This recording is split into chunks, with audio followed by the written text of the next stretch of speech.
Hi guys, so in this video I'm going to be showing you how to save using player prefs in Unity. Player prefs have their advantages and disadvantages. I'm going to be showing you how to get around the disadvantages. So like and subscribe and comment down below if you have any other ideas for videos I could make.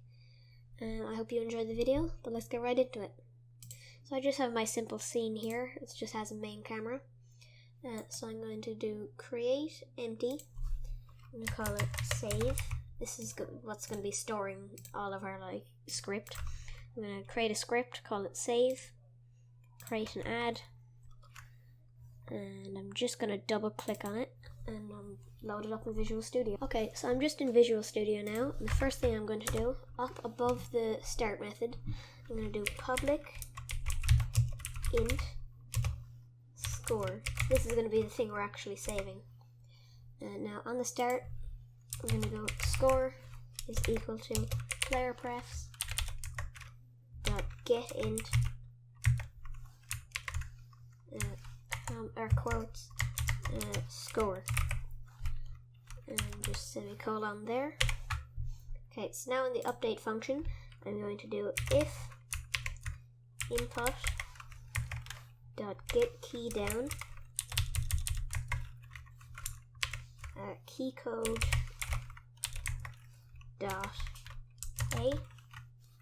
So this, it'll activate whenever we press the A button on your keyboard.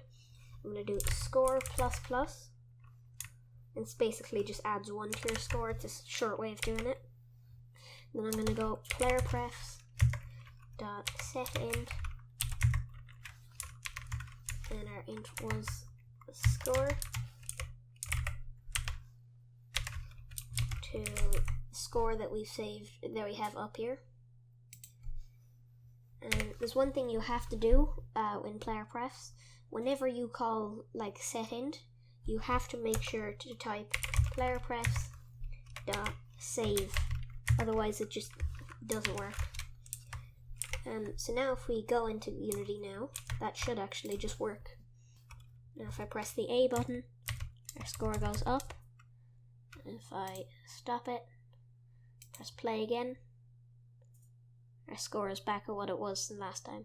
This works on anything from iOS to Android, and even when you're through different times playing it. So now there are a few disadvantages with player prefs, such as if I do player prefs dot, we only have get float, get int, and get string. But what if you want to, get a bool or get a position? For position, it's simple. Get float, and I'll probably have X and Y and Z. Or if you want to have sort of like a bool, player prefs dot get int, set int,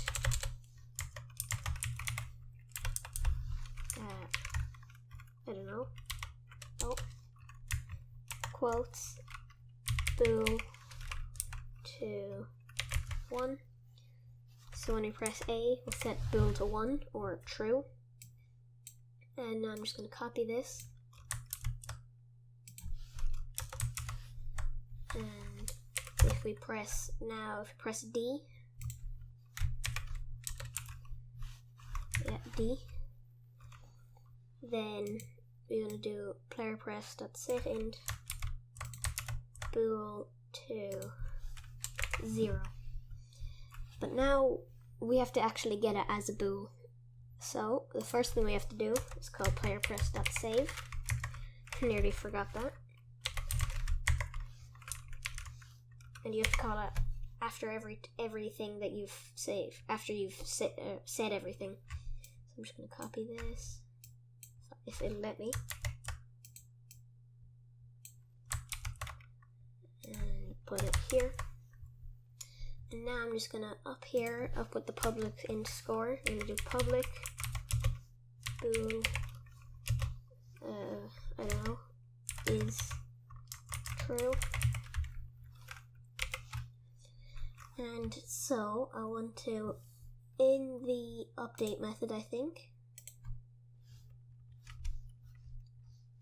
I want to do if player prefs dot get int bool or quotes bool is equal to 1.